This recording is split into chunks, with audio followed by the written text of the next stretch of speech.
And like magic, we are live here. The big boys are back in town. Right. Big boys. It's been a while, my good sir. It has been. And we're gonna talk about effective kettlebell coaching here, Alex. I just wanted to have this image up because I put a lot of time into these thumbnails just to make sure that we have the maximally clickbaity, attention grabbing, not just headlines but images possible for our stream. So that's right. Mm-hmm. Yes, I can definitely say that I was aware of that being your motive for keeping it up for as long as you have. It is a very flattering picture of both of us, as we discussed prior to hitting live on this stream. So I am hoping that this will draw in the curious viewers who will want to know more about your eye patch and my accentuated Middle Eastern features. And we will talk about that more at the end. So absolutely. Stay tuned. There it is one more time. Oh, that's fun. They kind of put us at the bottom corner. Anyways. So yeah, all right. We wanted to talk about, this is sort of an impromptu stream. I do apologize for the lack of the stream this morning with Dan John, but sometimes life happens. But we're here now with the Hebrew Hammer himself. And we wanted to do a conversation on effective kettlebell coaching. And I think this will be of interest to people, I should say. Either who want to be better kettlebell coaches or who want to have a better kettlebell coach. Now, before we talk about these principles, we got three things. What was that movie? It was Inglourious Bastards, right? Didn't he give it away right by? Yeah, he should have done this. He should have done it rather than that's how they knew he was a fraud. Anyways, we've got three. I'm doing it like this. We got three things we're going to talk about. Three principles. We're going to dive into of how to either become a better kettlebell coach or how to find a better kettlebell coach. But before we do that, Alex, let's just talk generally about why you should have a coach in anything you do. This is something that both of us firmly believe in. We're one of the people who we constantly talk about coaches needing coaches, right? Mm-hmm. And the best coaches all have coaches, and me and you both have either had or still currently have multiple coaches. Mm-hmm. Fitness, martial arts, business, music. I mean, you name it, anything, literally anything that I've wanted to be better at, I have had coaches. And any modicum of success I've ever had in my life has only come about because I've had good coaches, right? I am very far from somebody who's just been able to just hoist myself up by my own petards, as we say, right? So yeah, let's get some of your initial thoughts. Why? I mean, coaches are kind of expensive. That's the usual lame excuse, right? It's like, I can't afford a coach, right? But they can afford 30 years of doing the wrong thing and wasting how much money on cheap shortcuts that aren't actual shortcuts at all. Whereas, okay, maybe a little bit more upfront investment initially in terms of both, time, energy, and monetary units. Sure, fair enough. But long-term, I think long-term, for honest, like coaches are a smart investment. Your thoughts, sir? Mm-hmm. Yeah. I mean, people like to talk about hacks, and like biohacks and all this other woo-woo nonsense. But if there were ever a hack, we'll call it a time hack and an energy hack. It's getting a coach, because they will help you to avoid the mistakes that you are likely to make when trying to reinvent the wheel. I mean, it can be done. I've certainly seen people who have been self-taught and they've been able to, make some improvements. But even with them, I think they would agree that they didn't make the same improvement that they would have if they had had access to a coach. Like my own coach in the kettlebell world, Scott Stevens, he had to be self-taught because back when he started doing kettlebells, there really were no other kettlebell instructors near where he lived, and I think there were only maybe one or two in the entire state of Nebraska. So he really had no choice. And then, of course, once he was linked in with a good community, it was easier to get the feedback that he needed, but it took a long time. And then, for me, for example, I picked up the kettlebell in 2008, and I, kind of tried to make the shape of the exercises that I saw in one of Pavel's books. And then finally I hired Scott. And by the way, I had an $8 an hour job at a fast food joint. What was the name of the joint? Runza. Runza. That's the last name. I would never eat at a fast food joint called Runza. Let's get some Runza. There's I would definitely say that it leaves something to be desired in terms of the name. It kind of conjures up Runza right out of there. An unpleasant image, but the food is really good. Mm-hmm. But the point is that he charged at this time $40 an hour, and I made $8 an hour. So it was like basically I had to work several hours just to afford 1 hour with him. But to me, it was worth it because I would see him maybe once every 6 to 8 weeks.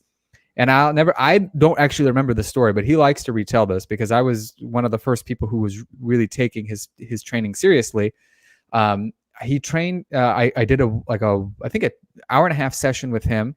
And then I saw him again 6 or 8 weeks later. And he said I was noticeably more muscular. And he goes, "What have you been doing?" And I go, "I just did what you told me. What you told me to do." And he was just like stunned. But wow, it's true. Somebody actually did it. Yeah. I mean, it was like, it's like, maybe this is not the best example to use, so people do not take this as a take it recommendation. literally and seriously. Correct. A friend of mine who shall remain nameless, who's actually very successful. He's very smart. He's a doctor of physical therapy now. But yeah, I know Matt Wachinski. Yep. Mm-hmm. Yes. Well, this is maybe a chap you were not familiar with, but he used to drink and drive, and he said that doing that was like getting in a time machine. Like you get in, and then like next thing you know, you're like at your destination.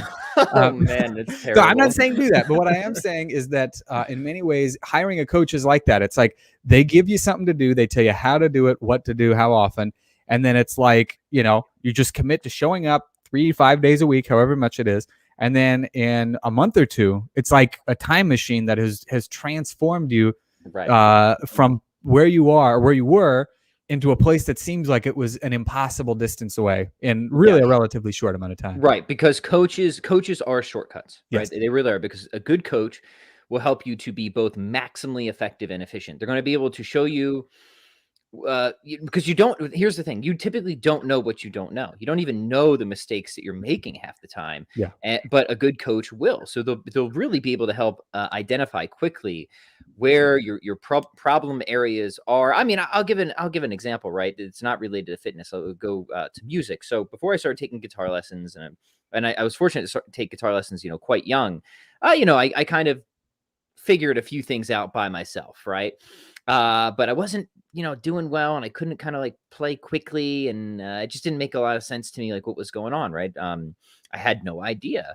But then I went and I get my guitar instructor, and he's like, "Oh, well, you're holding the pick with like way too many fingers, right?" And he's like, "You need to just," I mean, it seems so silly now looking back, but I didn't know this, right? And he's like, "You need to just hold it with just your pointer finger and thumb and get the tension out of your hand." Right. Mm-hmm.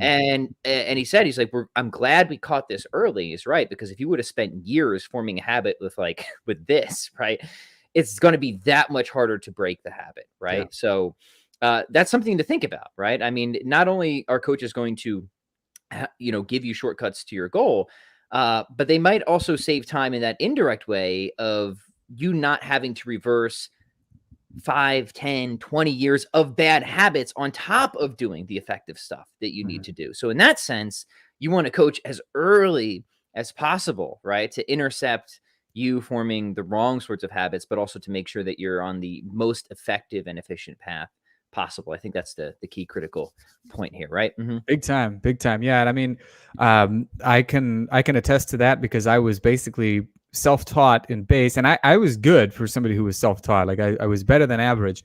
But when I wouldn't say I hired the guy, my dad did. I was quite a bit younger, but my dad hired a bass coach for me, and my bass playing got like exponentially better, like at a rate that surprised even me. Right. Mm-hmm. So yeah, and I can say the same thing with language learning. Like I'm self-taught in Hebrew, and I speak it very well, but it took a lot longer to get to the point where I speak it very well versus like Italian, which is another language that I speak well.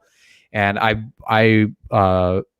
made the choice to hire a tutor when I moved back to the States, and it was like a lifesaver because in addition to taking some of the mental bandwidth off of me to keep up with new things and that sort of a thing, I had a couple times a week, I had an appointment that I knew that I had to be prepared for. And so it gave me short-term goals that I could focus on. And then the more that these just stacked up, the easier it got, to the point where, I can speak it quite creditably. So it really doesn't matter what it is. It's a coach is one of the very few shortcuts I think you and I can agree It's a is legitimate shortcut, right? exactly. We have Yeah. a question here from AS. AS wants to know, are virtual coaches shortcuts? And I want to say, yeah, absolutely. And how you get your coaching is something that I think we can be very flexible on, right? Whether it's online coaching, offline coaching, whether it's something where you see your coach every day, or maybe just like a few times a month, right? My perspective these days is like any is better than none, right? Any coaching is better than none. Probably more frequent contact is better, all things considered, right? It depends on what you're doing, right? Because some skills that more frequent contact may not be best, because you just might need more practice time in between coaching sessions, right? But other things considered, frequency and intimacy is better. But I mean, Aleks and I both offer online coaching, and we get people really good results. And it's because there's still intimacy that you can get, especially with the technology now online, where we can really look at people's movement. We can assess what's going on, even from a large geographical distance, program for them based on their individual goals, all that stuff. So yeah, and we'll talk about this at the end of the conversation here, but we've got our Strong On virtual certification coming up in like 3 weeks. Yeah. Which is, if you want to become a better kettlebell coach, that's where you're gonna want to be, my friends. So yeah, no, virtual coaching is certainly a good option. I'd be a fool to deny it, right? Because it's kind of what we offer, right? But at the same time, I'm not going to say that like it is in every way better than in-person stuff. There's pros and cons to each, right? And that's the way I see it. It's like you kind of just gotta look at the pros and cons list. I mean, the in-person stuff, of course, is that greater degree of intimacy, which is, of course, really valuable. But the online side has more ways to be flexible with stuff, right? So we can talk about those distinctions later. But Aleks, anything else you want to add, or should we get into the 3 principles? I say we jump right into the 3 principles. Okay, how to be a better kettlebell coach, or to find a better kettlebell coach. So take this for what you will. Maybe you're out there and you're trying to discern, hey, yeah, I want to get some kettlebell coaching, and I trying to figure out who I should get it from. Well, keep these 3 principles in mind. The first one is that as a coach, you better know how to do the exercises, and you better be able to do them unless there's some really good exception. Well, now I want to qualify this, because I don't think it's the case where everybody has had to have done or had the thing to be an expert on the thing. So, for example, I don't think that somebody needs to be an expert in treating cancer. I don't think they need to have had cancer to be an expert in treating cancer, right? So obviously this isn't like a universal rule, but I think it's a good rule when it comes to coaches, right? There's just obviously a sort of practical know-how, a know-how sort of knowledge that comes from actually putting your hands on the kettlebell and learning from other coaches how to perform these exercises, and going through that process yourself to really master the fundamentals. And we're not saying, well, maybe Aleks is saying, I don't want to speak for him, that you have to be some like world-class kettlebell competitor. We're just saying, like, at a bare minimum, like, be able to proficiently demonstrate with a reasonable degree of strength the basic kettlebell exercises, stuff like the 2-hand swing, the goblet squat, the clean, the snatch, the Turkish get up, the windmill, movements like this, because there's going to be stuff that you're going to learn in the process of learning and mastering those exercises personally that will equip you to be a better coach and teach those exercises to others as well. Over to you, Aleks, for your thoughts. Mm-hmm. Yeah. I think there are a few examples that I can think of just personally where there are exercises I know how to do, but I don't feel like I'm great at them. And so I wouldn't feel right about teaching people. Like, you know, for instance, in the kettlebell world, like I can do bench presses, but like I'm reasonably good at them. I'm not like really exceptional. So if somebody asked, well, you know, how do you do it? I can certainly walk them through it, and I can get them to the level that they need to be at. But if somebody's like, hey, I want to, you know, I want to go like really heavy with it, I don't have enough personal stories with it to be able to add any nuances to what I know how to teach. Mm-hmm. I mean, the same thing would go with certain barbell movements, you know, like the deadlift or military press or things like that. Like, I know what I was taught for me specifically, but because I've never really tried to impart it upon anybody else, my teaching scope is a bit limited. So if somebody asks like, well, you know, I want to get better at the barbell military press or the barbell deadlift, I would say you should probably seek out a different teacher, because even though I'm familiar with these things, like I just don't know them to the depth that I know kettlebell and bodyweight training, where I can steer you clear of things that you are likely to run into. I can give you tips that are likely to speed up your course. I can only really kind of give you some generic things to help you. So Yep. it is very important, like you said. And when you learn and like really learn, like, master these fundamentals, you're going to make mistakes, and you'll realize those mistakes, and how to fix those mistakes that, um, with a high degree of probability are going to be mistakes that you see in your clients, right? So I'll give, I think I'm willing to say that like 80% of the mistakes people make in kettlebell training come down to like 20% of the same mistakes, right? Kind of Pareto's principle here. So for example, I can tell you that it's like something like a 96% chance when somebody sends me their first video of the Turkish Get Up, which is part of my initial screening process for clients. There's a 96% chance that they're going to forget to windshield wiper the back leg on both the way up and the way down, right? I can almost tell somebody that they're doing it wrong and how to fix it before I even see the video, just because I've been there. I've done that both personally with clients so many other times. So I guess kind of like the hidden principle there is like, learn what those big mistakes, those common mistakes are, right? Because and how to correct them and how to correct them well, because these are the things that are going to occur over and over and over again. I just gave one, which was the windshield wiper portion of the Get Up. And if you don't know what I'm talking about, you're probably making that mistake. So go figure that out. We've got videos on that. So yeah, I don't know, Alex, what would you add to that? Well, Like okay, well, one thing I would say is that knowing this, you should absolutely be like, I had a dream last night that you were not windshield wipering your back leg. So before you even send me this video, I need to make sure that you were doing that. And so you would blow their minds. They'll be like, oh my gosh, this guy's like thinking about me and my progress day and night. crazy. Yeah, it's incredible. Yeah, for me, I definitely know, for instance, let's look at like the mobility thing. I know that when somebody reaches out to me for consulting or coaching, that in all likelihood, let's just take like the upper body in particular, they're probably going to be lacking some T-spine extension.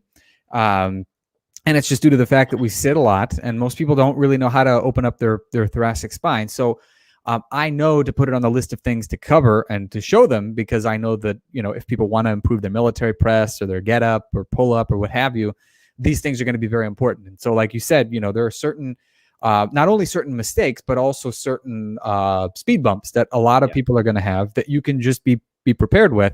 And it allows you to help more people more quickly, and also kind of get an idea of how your programming should look to deal with this sort of a thing if you're noticing similar speed bumps or mistakes when people are coming to you for coaching. Righto. And this might seem like such an obvious principle, but be honest, right? Like I go to Lifetime Fitness to work out there. So I see the trainers all the time picking up kettlebells, and it's like, look, you just saw that thing.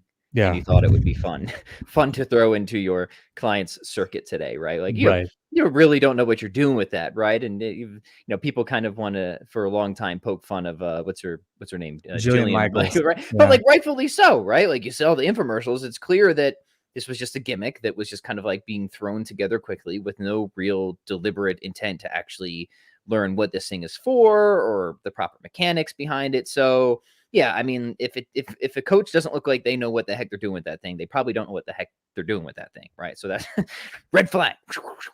All right. Second principle, remind us of what that was, Alex. Second principle is that you should know why you are doing what you are doing. So first is to know how, second is to know why.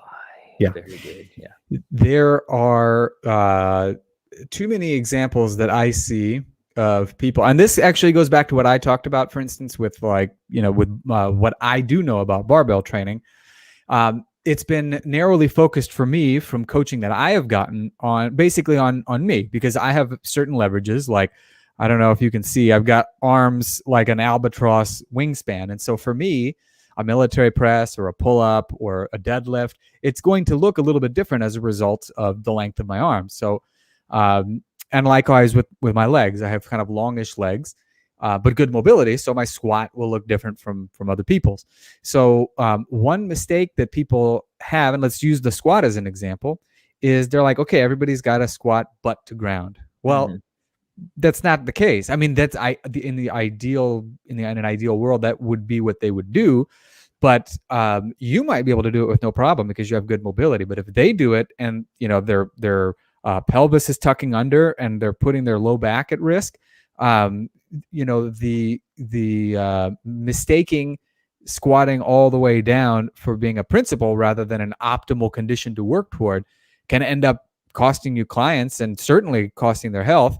And the last thing that you want to do is take somebody who's coming to you to improve their life, and you make it like monumentally infinitely worse. Yeah, exactly. Right. Yeah. So this is really important because if we don't know why, if we don't know what an exercise is for, it's actually going to mess up the how, right? Like, because how you do something is deeply connected to the reason why you're doing it, right?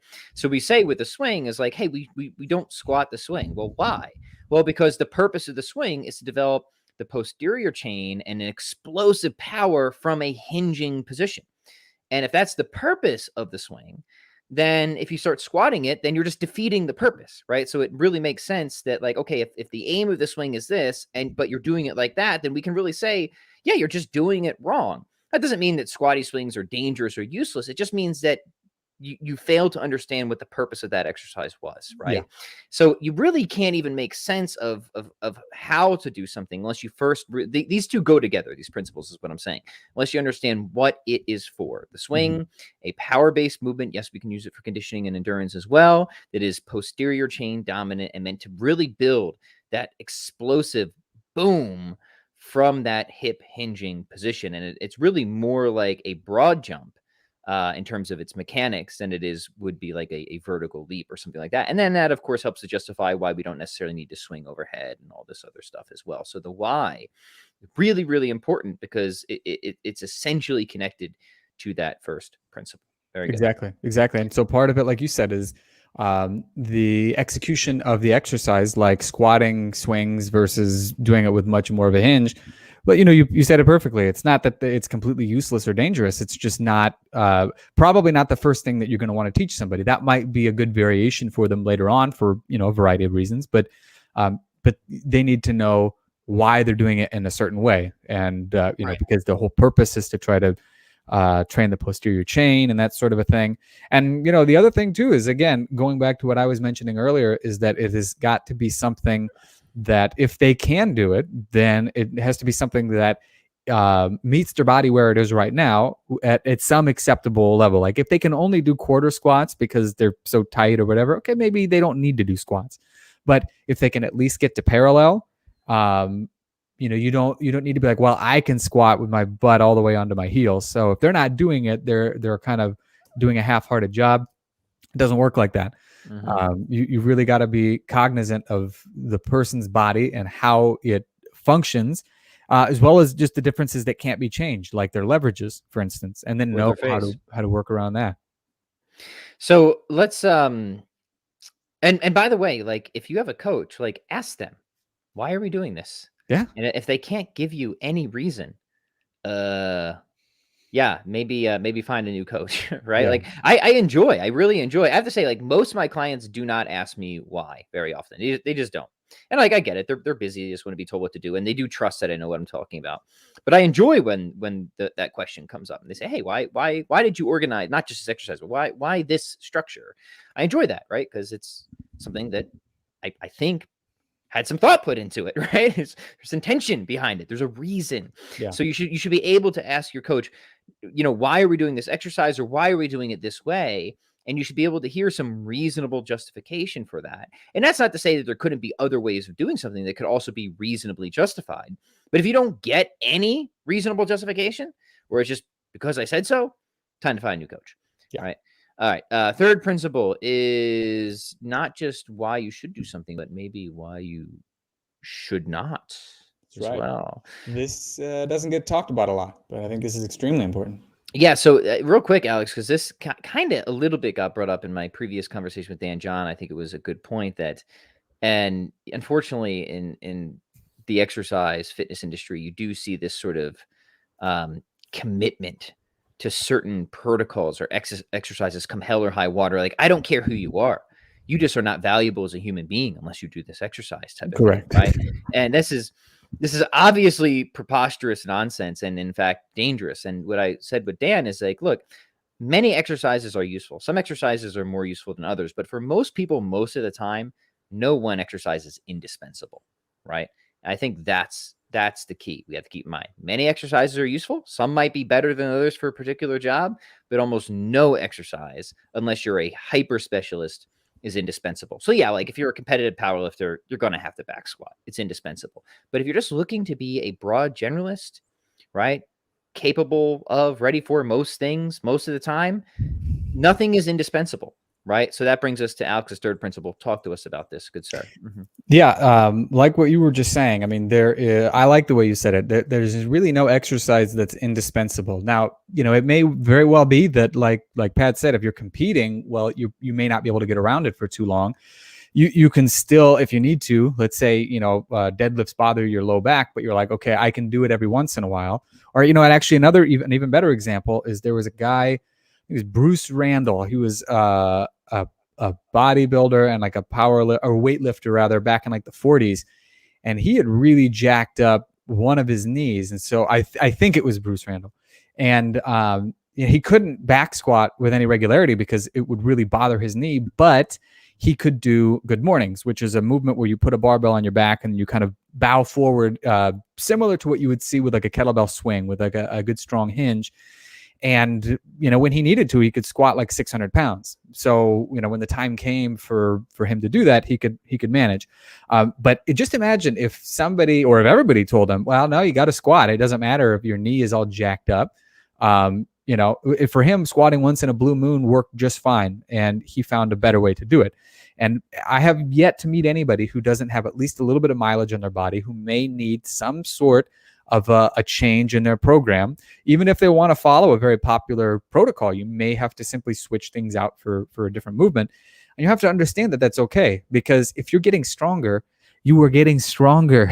That is the point. Like, there are going to be certain exercises that you're going to get stronger at, even if you're doing different movements that are going to kind of prop them up. Like, let's say you can't do pull-ups because you don't have a pull-up bar, but maybe you can do rows. So like, you'd be crazy not to do any pulling movements because you can't do pull-ups. If you switch them out with rows, yeah, again, pull-ups might get you closer to what you need for whatever your goal is, but rows would be perfectly acceptable. So you have to be willing and able to know when to switch things out, either to accommodate a student with an injury, or some sort of a lack of equipment if they're going to be training on their own, or anything like that. So you cannot be married to certain exercises only. Right. And if your coach is, and come hell or high water, you have to do this thing, no matter how much you're writhing, screaming, and crying. Red flag, right? Red flag. Here's Alex. Here's a very honest, sincere, and undoubtedly true question from Levi Keane. Undoubtedly true assessment of himself, I have to say, just looking at his picture. He says, as one of the scrawniest and weakest human specimens to ever walk the face of the earth, how do I put on muscle with a kettlebell, or am I forever doomed to mediocrity? You're doomed, unfortunately. Sorry, Levi. man. You came to the brutally honest stream, my friend. Exactly. We suggest you take up knitting. I don't think kettlebell training is for you. Right. But for those of you who might still have a chance, Levi accepted. Okay, I'm sorry, Levi. One of the things you might consider, well, first and foremost, get a pair of kettlebells, even if they're like uneven. Double kettlebell drills work very well for putting on more muscle because you're just moving more weight. The other thing is not to limit yourself to 3 to 5 rep sets. Now, I know that's extremely popular in the kettlebell world and people who are focused primarily on strength. But if muscle is what you're after, 8 to 12 rep sets work extremely well for that. And then also eating your body weight in protein every day, by which I mean 1 gram per pound of body weight, and doing that 7 days a week. You agree to do that for at least 3 months with, like, let's say 3 days a week of some heavy for you training and the 8 to 12 rep range with certain big movements, and you will put on muscle. Not Levi, but the general you. But everybody else. Correct. And, exactly. Not that Alex and I are afraid to make fun of complete strangers, but Levi is, of course, a dear friend of ours. Yes. And quite strong. And yeah, in fact, he gave old Patsy Flynn here a run for his money in a pull-up competition one time because he's quite a competitive climber, but he didn't know that Pat Flynn is quite a competitive pull-upper. So we actually got that on film. I didn't want to tarnish his good name by releasing that video, but now that he's done it, we might as well. Now that he started it, right, we might as well. All right. AS has a question. Do you think a good coach should be able to advise on nutrition? I think most only want to talk lifting or cardio and want you to talk to someone else about nutrition. Yeah, I think they should, right? For a couple of reasons. Now, legal issues aside, right? Because there's just certain things that people can prescribe in certain states. So just understand there's a bunch of asterisks with what I'm going to say. Everything about the human body and the human person is connected, right? And everything matters. So if a coach cares about your health, they care about your performance, they care about your strength, they care about your muscle, and they don't care or think at all about your nutrition, that just tells me they're a dumb person, right? Like they've never thought about, like they can't offer any even general advice, at least the advice that, maybe not like a very specific tailored meal plan, because maybe they're not a certified nutritionist. And there's, again, you have to understand that there are, just to be fair to coaches out there, there are just like sort of legal restrictions on what people can do in certain states. And if that's the case, then bracket off what I'm saying, right? But in general, if they just haven't thought about it or just want to say, well, it's just whatever, red flag. They should definitely be able to advise you on principles of sound eating for whatever your goals are. Aleks, would you agree with that?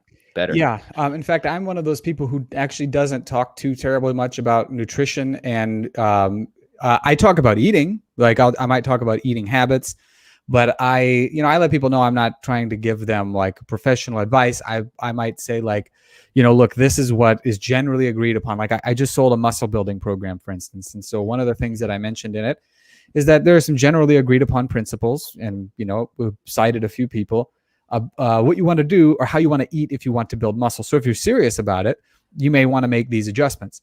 But I feel like I know enough, right? Because it's going to be so futile, right? Yeah. It's going to be so futile if you have any sort of body composition goal, if nutrition isn't a component on that. So even if your coach cannot specifically get you the nutrition protocol, they should at least be able to have the resources so that you can get it, right? At the very least. Otherwise, it just, it just seems, because, and this is, again, I think a sign of a not very effective coach, is they just see their client spinning their wheels, despite the fact their client's working hard. They're showing up, they're doing the workouts, but they're not either losing fat or gaining muscle because their nutrition is crap.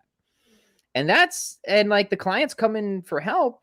That's on the coach at that point, especially if the client is actually showing up and they're doing what they are supposed to be doing. Then it is on the coach to a good coach is a problem solver. They figure out how to get the pieces in place to fit the puzzle. Right. Yeah. So that's probably all I got to say about that. Yes. But on that note, before we move on to the next question, I do have a story about that, about why it is, if somebody does give you some nutrition advice and, it doesn't, and it's not like absurd or abnormal or whatever, you really should probably follow it. Again, asterisk, legalese, whatever. Number of years ago, when I was living in Jerusalem, I had two different students that I had just started up with, a guy and a gal. They didn't know each other, never met each other, but I still had them go through similar movements, because it's like you got to learn the basic kettlebell moves like right from the outset. And the gal barely ate any protein, like at any point during the day, on any given day. And it was really hampering her training. Like she was having a really hard time recovering, and she would not take my advice.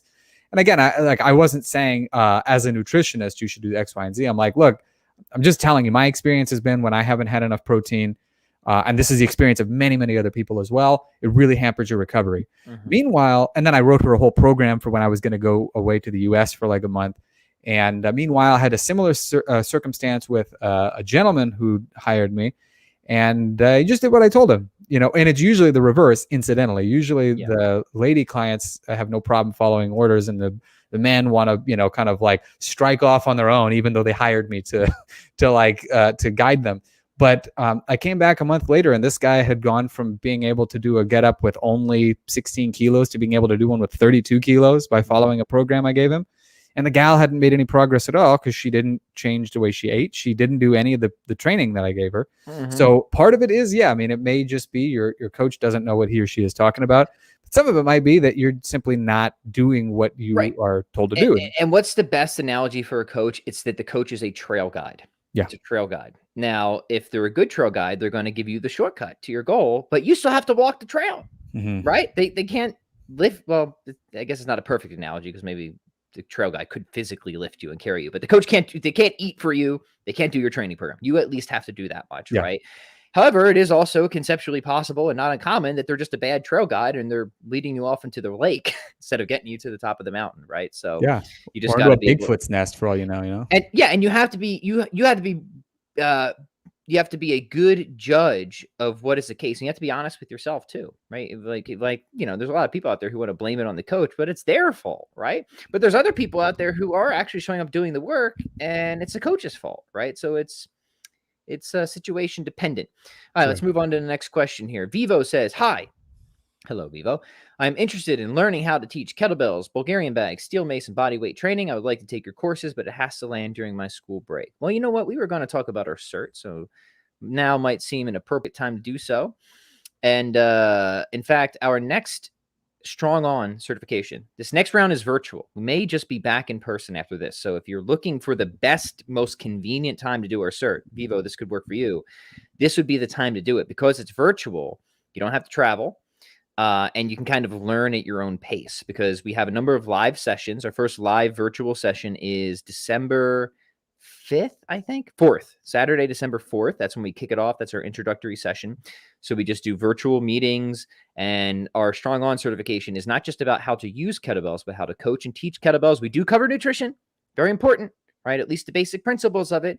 We also teach kettlebell programming for generalism. That is, how do you program for most people most of the time to build a broad physical preparedness, strength, muscle, mobility, stability, endurance, heart health, all that stuff, right? We're training from the perspectives of minimalism and generalism. We cover techniques. We cover programming for individuals, for groups, like I said, nutrition. And a really cool thing about our cert is we cover business. We talk marketing strategies, branding, all that. So it really is a generalist certification. And that's what we wanted. We wanted to fill what we saw were the gaps in the marketplace to just better equip people to become the best possible coaches, even business owners. But I'll tell you, about half the people who take our cert are not coaches. They just want to learn, which is great. So it's for serious hobbyists and enthusiasts as well. If you're interested in that, you got to email either me or Alex, whichever one of us that you are on our email list or follow. Email either of us. We can get you the sign up link, but you got to do it ASAP. And because we're starting very soon and there's only a few spots left. So you need to do it like right now. We've already got an awesome group of people. It's going to be a great group. And like I said, there's everything's recorded as well. So you can kind of learn at your own pace. There are, of course, certain things you have to get done. So it is an action-based cert, right? You will be designing workouts. You'll be getting critique from Alex and myself. You will be showing us your movements. You'll be getting critiqued from Alex and myself. So even though it's virtual, it's very interactive, very personalized. And people tell us that's part of what makes it so valuable. So I'm Pat at Pat Flynn. I'm Pat Flynn at chroniclesofstrength.com. Alex, remind the good listeners of your email again. Alex at alexsalken.com. So you reach out to either of us, we'll get you that special link. And any more details you want to, if you're just curious, you want to learn more about the cert, just ping us. And it's great. Or just ask in the Strong On Facebook group, which is free to join. And people will, I'm sure, happily share their experiences. Anything else you want to mention about that? Good sir? It's a great experience. I mean, I first went through it back during the first one. I was like one of the OG dudes who went through it back in like 2017. And it was in November, if I recall correctly. And then I've been to a couple of them since then, and obviously I've been able to assist. I always learn a lot myself, and it really is. It's interesting now to do it online because I helped in the last one that we did with some of the material, and it's great to see people coming in with awesome questions and having serious goals for how they want to help their own students, whether it's they just want to teach local small group things, or they want to start doing something more global, like going online with what they do.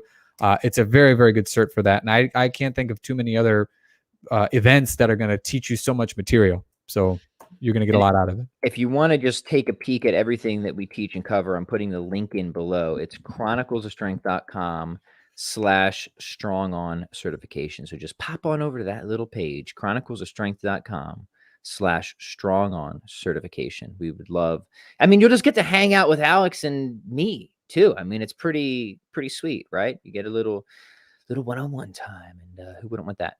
All right, let's take one or two more questions. Here's a good one from our friend Nate. He says, "Great to see you again, Pat. Good to see you, Nate and Alex." Nate says, "So what the heck do I have to do to get one pull-up? I have a huge lower body, strong legs, and I'm 5'11". What is a good hanging routine?" Alex, can you help our friend Nate out here to Well, get his very first pull-up? Yeah, well, first thing I would say is hire a coach, since I would be remiss if I did not say that, because we're talking a lot about that. But even if you just have like one session with somebody who can kind of cover a lot of the basics, it will help. What I can tell you, and I think Pat will agree, hanging is going to be a big part of it. But also what I found is that some foundational strength and other movements is going to be very helpful too. So for instance, body weight rows and learning how to get stronger with those at a variety of different angles, face pulls, grip work, some actually ab work tends to work very well for people.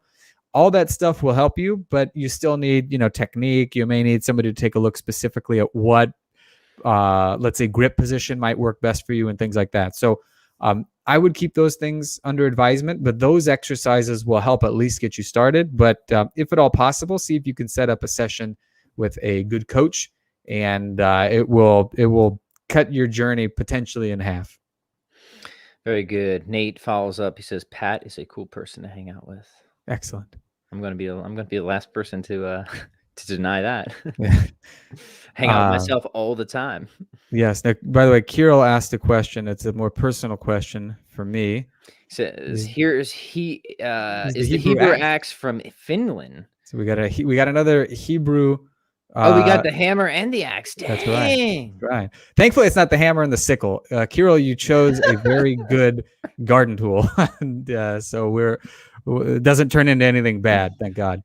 It says, are you Eastern European origin? Well, I mean, technically, I'm Jewish, so it's Middle Eastern origin. But my dad's parents both were Jews from, we would say, pre-Soviet Union. So I think like Russia and Latvia, or his grandparents rather. Sorry, not his parents. And my dad, likes all things Russian, so he gave me a very Russian-sounding name, even though I do not yet speak Russian. So soon. Yeah, what's your next language, Alex? You got one that you want to go after next? Right now, I'm working on Arabic again. It's going very well. I always just need like if I've got like a short-term goal, it helps. And so I was doing this 3-month challenge. I've done it a couple times, and then when the 3 months is over, it's like if I don't have a goal set up, I just kind of let it fall by the wayside. But I think once I finish Arabic, I actually am considering Russian. So nice. Yeah. I will be able to make proud the fact that I have an extremely Russian sounding name, and maybe actually we'll learn a thing or two in it. Awesome. All right, let's take maybe one more here. Jared says, "Super cool that you guys are doing this. Also, a question for fun: if you could only pick 4 kettlebell moves that you could do, what would they be?" So I'm reading this as the desert island question. If you could only take X to a desert island, what would it be? Food or movies, or so we get 4 options. It's not just one. That's a really good one. I'm going to cheat and say double clean and press. Does that count as 1 or 2? To me, that's one. That's one. Cheat. Yeah, double clean and press, front squat, Turkish get up. Double clean and press, front squat, Turkish get up. My initial reaction is to say swing, but since I already have the double clean in there, I'm wondering if I need the swing. I'm going to say, and since I already have the front squat, do I need I might, Alex, I might just be satisfied with those 4 if I'm being honest here. Yeah. I would like a vertical pull. So could I get a pull-up bar? Is that allowed? So my big 4 then would be double clean and press, front squat or goblet squat if we just want to stick to single kettlebell, Turkish get up, and something to hang from. How about you? Mm-hmm. Well, I'm glad that he specified that it's only 4 kettlebell moves that you can do in particular, because that means that theoretically you can do all the bodyweight moves you want. So he never said there was only 4 moves you could do overall. So what I would say is, this is a tough one. I mean, I think front squat definitely has to be on there. I'm partial to clean and jerks. Personally, like I like presses, and I've done plenty of them, but I think clean and jerks are great. High pull would be another one. And so let's just imagine that the clean qualifies as 1 in my example. I'm not saying that we have to apply that for yours at all. Oh, you know what? Here's what I would do. Clean doesn't count. Clean and jerk is all one thing. So clean and jerk, front squat, row, and high pull. Because if you do that, you're going to have a really strong back, good overhead position, and strong legs. So once you're allowed to do other movements, snatches will be there, presses will be there, and a litany of other moves will be there. So that is what I would go for with the kettlebells, and then I would keep doing bodyweight stuff. Yeah, beautiful selection. All right, we're going to leave it at that. Thanks for tuning in, guys. This was a ton of fun. Please do consider joining us for our Strong On certification. You'll get an awesome black t-shirt because it's like becoming a black belt in kettlebells. You get this exclusive Strong On black t-shirt. You get to spend a lot of time with Aleks and I going into the fine details of kettlebell technique, kettlebell programming, nutrition, business, and Alex's funny jokes, all that stuff. You're going to love it. We've been doing this for years. With everything going on in the world, we made it virtual these past 2. Our plan, of course, is to get back in person. So that means like 1 of 2 things. 1, if you've like been looking for the most convenient and easiest time to do it now. Do it now. Because now you don't have to travel. You can do it right from your lovely little computer or wherever you are. So check it out. chroniclesofstrength.com/strongon certification. We kick off December 4th is our first introductory session. No one will be admitted after that. So you need to sign up ASAP. Treat yourself. Give yourself a little treat this Thanksgiving. A little calorie-free treat, as we say. And Aleks, I want to thank you again for joining us. Be sure, everybody, to go check out Alex's wonderful content, AleksSalken.com, the Hebrew Hammer, the Hammercast, his podcast, all that good stuff. And we'll catch you guys next time. Peace.